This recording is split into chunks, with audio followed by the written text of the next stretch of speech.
শুধুমাত্র এই দোয়াটি একবার পড়েন, আল্লাহ তাআলা আপনার 90 বছরের গুনাহ মাফ করে দেবেন ইনশাআল্লাহ।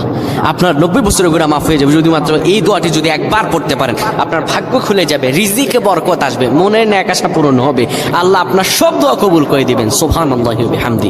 এত ফজিলত, এই দোয়াটা আপনারা শেয়ার করে দিবেন। এই যুবকেরা, আমল না করেও সওয়াব পাবা। তোমার একটি শেয়ারে, একটা বাটনে প্রেস করে তুমি সওয়াব পেয়ে যাবা। কারণ তুমি আমল না করো, অন্য কেউ যদি তোমার শেয়ারের বদৌলতে আমল করে সওয়াব তুমি পেয়ে যাবা। নবীজির হাদিস।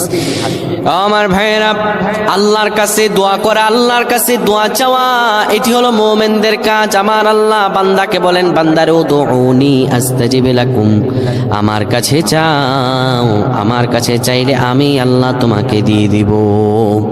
কেউ যদি একবার এই দোয়াটি পড়তে পারে, দোয়াটি হলো রব্বি ইন্নী যালামতু নাফসি ফাগফিরলি। কেউ যদি এই দোয়াটা একবার পড়তে পারে, আমার আল্লাহ তাআলা তার 90